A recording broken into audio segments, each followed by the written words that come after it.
दीपों का पर्व दीपावली व गोवर्धन और भैया दूज के पावन पर्व पर पूर्व उच्च शिक्षा मंत्री एवं माठ क्षेत्र के विधायक पंडित श्याम सुंदर शर्मा जी और युवा समाज सेवी शेर सिंह पटलौनी की ओर से समस्त ब्रजवासी, नगरवासी और देशवासियों को दीपों के पर्व दीपमाला की हार्दिक शुभकामनाएं। साथ ही सभी लोगों से आग्रह है कि यह पर्व शांति, सौहार्द और व्यवस्थित तरीके से सब परिवार मनाएं। साफ सफाई, स्वच्छता का ध्यान रखें। कोरोना काल में मास्क और सैनिटाइजर का प्रयोग अवश्य करें। एक बार पुनः सभी को युवा समाज सेवी शेर सिंह और पंडित श्याम सुंदर शर्मा जी की ओर से हार्दिक शुभकामनाएं। बलदेव विकास खंड के गांव किलौनी के प्रधान योगेंद्र सिंह की ओर से सभी को दीपों के पर्व दीपावली, गोवर्धन पूजा, भैया दूज के पावन पर्व पर हार्दिक शुभकामनाएं। योगेंद्र सिंह प्रधान ग्राम पंचायत किलौनी एवं प्रबंध निदेशक आचार्य चौक सिंह ग्रुप ऑफ एजुकेशन किलौनी की तरफ से आप सभी को अत्यंत बधाई। इस कोरोना वायरस में सब संकल्प लें कि अब की बार आतिशबाजी मुक्त दिवाली मनाएंगे और साथ ही स्वदेशी चीजों का प्रयोग भी करेंगे। फिर से आप सभी को दीपावली की हार्दिक शुभकामनाएं। ब्रज मंडल में दीपावली का पर्व बड़े ही धूमधाम और हर्षोल्लास के साथ मनाया गया, जिसमें ब्रज में स्थित सभी मंदिरों में भगवान को नई पोशाक धारण कराई गई और मंदिरों में दीपदान किए गए। इसी क्रम में तीर्थनगरी वृंदावन के सुप्रसिद्ध ठाकुर राधा वल्लभ मंदिर में दीपावली महोत्सव बड़े ही धूमधाम के साथ मनाया गया, जहां सर्वप्रथम दीपों का त्योहार कहे जाने वाले दीपोत्सव के दिन पूरे मंदिरों को दीपक से सजाया गया, जिस वजह से मंदिर आकर्षण का केंद्र लग रहा था। और वहीं ठाकुर राधा वल्लभ लाल को नवीन पोशाक धारण कराई गई और भगवान के समक्ष चौसर का खेल खेला गया। कई वर्षों से चली आ रही परंपरा के अनुसार ठाकुर राधा वल्लभ लाल ने चौसर का खेल भी खेला। इसी के साथ मंदिर में दर्शन करने वाले पहुंचे श्रद्धालु अपनी आराध्य की इस छवि को देखकर अभिभूत हो उठे और श्रद्धालुओं ने अपनी आराध्य की दीपक से नजर उतारी, साथ ही दीपदान भी किया। इस बारे में जानकारी देते हुए मंदिर के सेवायत मोहित गोस्वामी ने कहा कि दीपावली के अवसर पर जहाँ दीपदान मंदिर में होगा वहीं चौसर राधा वल्लभ लाल, इसके बारे में बताइए। आज राधा वल्लभ लाल दीपावली के दिन दोनों समय दिन में श्रृंगार आरती से लेके राजभोग आरती तक और शाम को संध्या आरती से लेके शयन भोग से पहले तक चौपड़ खेलते हैं और धनतेरस से पूर्णिमा तक हटरी में विराजते हैं। चांदी की हटरी में राधा वल्लभ लाल विराज के और दिवाली वाले दिन विशेष चौपड़ रहती है और गोवर्धन पूजा वाले दिन अन्नकूट के दर्शन और शाम को राधा वल्लभ लाल का विवाह उत्सव। दीपावली के दिन ही चौसर क्यों खेली जाती है, क्या विशेषता है? वैसे तो रोज का है वर्णन, संध्या शयन के समय रोज शैया में रखी जाती है चौपड़, लेकिन ये दीपावली पे विशेष रखा गया है। भक्तों ने, रसिकों ने लाड़ लड़ाया है। ब्रज मंडल में गोवर्धन उत्सव बड़े ही धूमधाम के साथ मनाया गया, जिसमें ब्रज में स्थित सभी मंदिरों में भगवान गिरिराज जी की पूजा अर्चना की गई और अन्नकूट का प्रसाद लगाया गया। इसी क्रम में तीर्थनगरी वृंदावन के इस्कॉन मंदिर में सोमवार को गोवर्धन महोत्सव बड़े ही हर्षोल्लास के साथ मनाया, जिसमें सूजी के हलवे से गिरिराज जी बनाई गई, जो कि 101 किलो सूजी द्वारा बनाई गई थी। मंदिर प्रबंधन ने भारी श्रद्धालुओं का मंदिर में प्रवेश बंद कर रखा था। केवल मंदिर के ही भक्तजनों ने गोवर्धन महोत्सव मनाया और गिरिराज जी की पूजा अर्चना की। हरे कृष्णा, गौरमणि देवी दासी। क्या कार्यक्रम आयोजित किया जा रहा है? आज यहाँ पे गोवर्धन पूजा मना रहे हैं। आज भगवान श्री कृष्ण ने गोवर्धन पर्वत उठाया अपनी छोटी उंगली पे सभी ब्रजवासियों को की रक्षा करने के लिए। तो आज हमने गिरिराज जी बनाए हैं। 56 भोग का अन्नकूट है, यहाँ आप देख सकते हो। सभी भक्त इस दिन को मनाते हैं यहाँ वृंदावन धाम में। भैया आपने जो गिरिराज जी बनाए हैं, किस चीज से बनाए हैं आपने? ये हलवा से बनता है। ये घी और सूजी का हलवा बनता है और सभी मिठाइयों से बनाते हैं। 56 भोग का मिठाई से बनता है। हरे कृष्णा, क्या नाम है आपका? मेरा नाम राज विद्या दास, इस्कॉन वृंदावन से पब्लिक रिलेशन डिपार्टमेंट। राज विद्या जी, मंदिर में आज गोवर्धन पूजा की गई है, इसका विधि विधान क्या बताइए? ये हर साल प्रभु जी पिछले जब से प्रभुपाद जी ने मंदिर स्थापित करा है, लगभग 40 साल से ऊपर हो चुके हैं।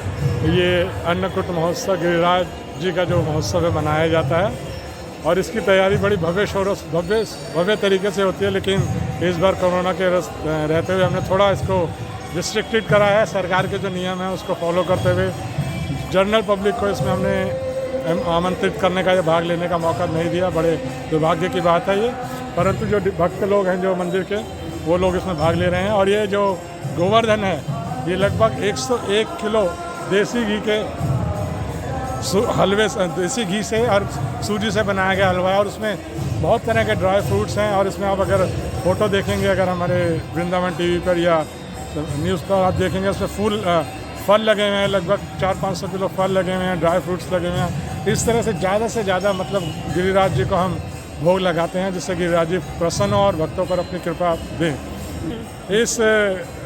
इसमें 12 बजे हम लगभग आरती करते हैं। आरती के बाद जो सारा प्रसाद है गिरिराज जी का, ये भक्तों में बड़े प्रेम से बांटा जाता है ताकि दीपों का पर्व दीपावली सभी के लिए जगमगाती रोशनी के साथ जगमगाता जीवन लेकर आए, ऐसी कामना करते हुए जयपाल सिंह छोकर प्रधान अकोष की तरफ से दीपावली, गोवर्धन पूजा और भैया दूज पर्व पर सभी को ढेर सारी शुभकामनाएं। मां लक्ष्मी से ऐसी कामना करते हैं कि जल्द से जल्द इस कोरोना वायरस से ब्रजवासियों, देशवासियों और संपूर्ण विश्व से इस बीमारी को जल्द खत्म करें।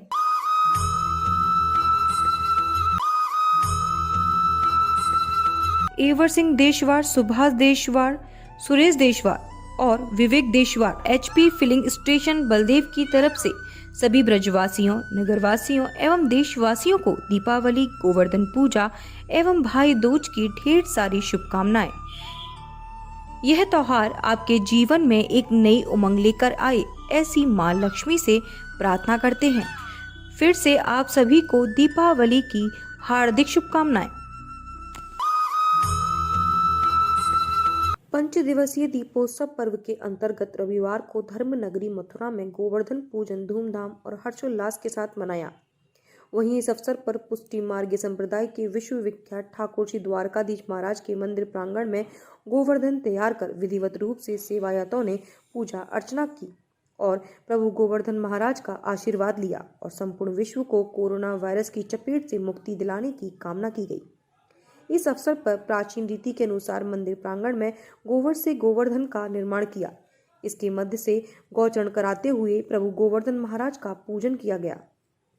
देखिए, पुष्टि मार्गीय संप्रदाय के मंदिर ठाकुर द्वारकाधीश जी महाराज में सभी कार्यक्रमों का निर्धारण मंदिर के गोस्वामी श्री श्री 108 ब्रजेश कुमार जी महाराज के द्वारा किया जाता है और उसका निर्देशन मंदिर के गोस्वामी कांकरौली युवराज डॉक्टर भागीश कुमार जी महाराज के द्वारा किया जाता है।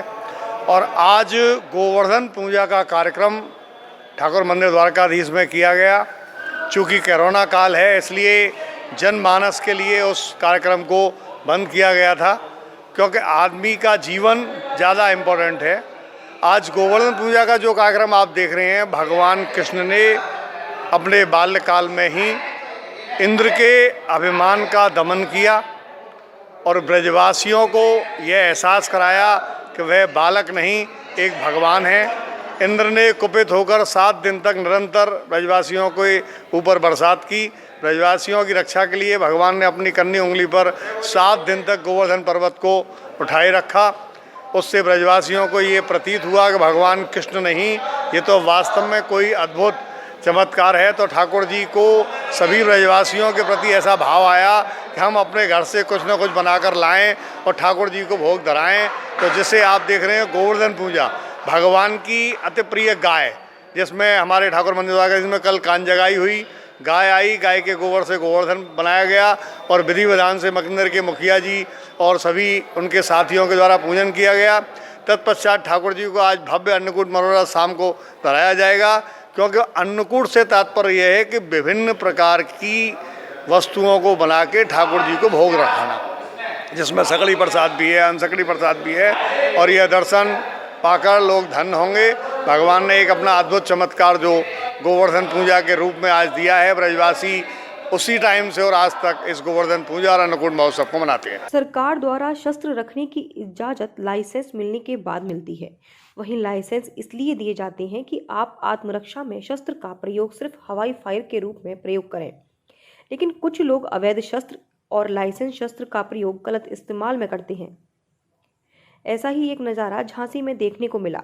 नगर निगम के पूर्व उपसभापति और पार्षद व साथियों का हर्ष फायरिंग करते हुए एक वीडियो सोशल मीडिया पर जमकर वायरल हो रहा है। हर्ष फायरिंग का यह वीडियो खुद पूर्व उपसभापति और पार्षद अनिल सोनी ने सोशल साइट इंस्टाग्राम पर अपलोड किया है। वायरल वीडियो में पार्षद अनिल सोनी फायरिंग करते हुए दिखाई जा रही हैं। वायरल वीडियो का संज्ञान लेते हुए पुलिस ने मुकदमा दर्ज कर कार्रवाई शुरू कर दी है। एक पार्षद द्वारा जो सभापति था, पूर्व सभापति था, उस पर क्या कार्रवाई हुई थी, क्या करें पता? देखिए, आप लोगों द्वारा कल मुझे और ऊपर के अधिकारियों को एक वीडियो भेजा गया जिसपे फायरिंग कर रहे हैं डबल बैरल से और पिस्टल से, तो उस पर हम लोगों ने संज्ञान लिया है। मुकदमा उस पर दर्ज किया जा रहा है। जो भी गलत वर्क कर रहे हैं, जो भी गलत काम कर रहे हैं, वैधानिक कार्रवाई उनके विरुद्ध निश्चित रूप से होगी। सभी को राधे राधे। हमारा भारत देश पर्वों का वर्ष रहा है, पर्वों का देश यही है भारत देश। इस भारत देश में दो प्रमुख त्यौहार होते हैं जिसमें कि, और बड़े आश्चर्य की बात है, दोनों ही अपने आप में बड़े विपरीत त्यौहार हैं। एक आग का और दूसरा पानी का। पानी का त्यौहार हमारे यहाँ पर होली के रूप में मनाया जाता है और अग्नि का त्यौहार दीप प्रज्वलन के साथ में दीपावली के रूप में मनाया जाता है। दीपावली के आगे पीछे त्योहारों की झड़ी लगी हुई है, जिससे मानो कि अनेक दीपक जल रहे हों त्योहारों के। और यह हमारा आरंभ होता है कार्तिक मास, परम पावन मास है। इसमें भाई दूज है, उससे पूर्व दीपावली है, उससे पहले रूप चौदस है, उससे पहले धन्वंतरी दिवस है और आगे चलकर गिरिराज पूजा है। मैं आप सभी देशवासियों को, ब्रजवासियों की ओर से, वैदिक यात्रा परिवार की ओर से अनंत इस महान पर्व की अनंत अनुराग हृदय शुभकामनाएं प्रेषित करता हूँ। सभी को राधे। श्री दीपावली गोवर्धन पूजा ये चतुर्दिवसीय जो महोत्सव है, समस्त ब्रजवासियों को और समस्त देशवासियों को अनंत मंगल कामनाएं। प्रोजेक्ट वृंदावन अनुराग हेल्पलाइन फार्मेसी और आचार्य पंडित श्री नरोत्तम लाल सेवा संस्थान की ओर से, श्री राधाकांत मंदिर की ओर से आप सबका मंगल हो, ऐसी मंगल कामना करते हुए आप सबके जीवन में दीपों का प्रकाश हो, उज्जवल प्रकाश हो। राधे राधे। हनुमान जयंती के अवसर पर वृंदावन मोतीझील मार्ग स्थित उपासना कुंज में 43वां ब्रज अकेडमी महोत्सव मनाया गया, जिसमें सायंकाल को विद्युत संगोष्ठी का आयोजन हुआ। कहा जाता है कि 42 वर्ष पूर्व श्रीपाद बाबा महाराज द्वारा ब्रज संस्कृति को सुरक्षित करने व उनके ग्रंथों को उचित स्थान प्राप्त हो, इसके लिए ब्रज अकेडमी का शिलान्यास किया गया था, जिसका उद्देश्य वैदिक संस्कृति से जुड़े सभी महत्वपूर्ण ग्रंथ आदि को सुरक्षित रखना था। इस बारे में जानकारी देते हुए विष्णु हरिप्रिय माता जी ने बताया कि आज जो उपासना कुंज में क्या कार्यक्रम आयोजित किया गया? परम पूज्य गुरुदेव श्री श्रीपाद बाबा जी महाराज की कृपा से भारतीय संस्कृति का हृदय है ब्रज संस्कृति, और यही संकल्पना उनके हृदय में हुई और उन्होंने पूरे भारत को छोड़कर भारत के केंद्र ब्रज को और ब्रज में भी वृंदावन, उस हृदय स्थल को अपनाया। कृपा करी, स्थल ने भी कृपा करी और संत ने भी कृपा करी, क्योंकि संत ईश्वर का ही रूप है। उन्होंने यहाँ ब्रज अकादमी की स्थापना की, जो ब्रज संस्कृति और शिक्षा और ब्रज की चेतना का केंद्र बने। एक समय में जो स्थान औदंती, तक्षशिला, इन स्थानों को था जो ब्रज की, जो उसकी शिक्षा के केंद्र थे, भारतीय चेतना का केंद्र बने, ये भारतीय संस्कृति का केंद्र बने। आज ये विश्व की भक्ति का तो है, मगर भक्ति के साथ चेतना का केंद्र बने। यहाँ शिक्षा मिले, लोगों को ऐसी शिक्षा मिले जो जीवनदायी हो, धनदायी के साथ साथ जीवनदायी हो, जिसका कि आज पूर्णतः अभाव है। इसी दृष्टि से बाबा ने 42 वर्ष पूर्व राजस्थान के सरकार के द्वारा देवस्थान मंदिर में स्थापना की थी, और उसी को हम यहाँ जगह जगह स्थान पर इसको बनाते हैं। और यहाँ भी ये ब्रज एकेडमी का, और आज के दिन विशेष रूप से क्योंकि ज्ञानी नाम अग्रगण्य हनुमान जी हैं, वो ज्ञान के दाता हैं, ज्ञान को प्रदान करने वाले हनुमान जी के जन्मोत्सव के दिन इस सांस्कृतिक केंद्र का उन्होंने उद्घाटन किया। और यही उनकी भावना है, संत का संकल्प साकार होगा, चाहे जितना मर्जी समय लगे, वो संकल्प साकार होगा और ब्रज संस्कृति का केंद्र बनेगा, ब्रज शिक्षा का केंद्र बनेगा। धन का ठीक है, लेकिन शिक्षा का केंद्र बनेगा, यही हमारी भावना है। चेतना का केंद्र बनेगा, भारत विश्व गुरु बनेगा, लेकिन वृंदावन उसका ही गुरु होगा।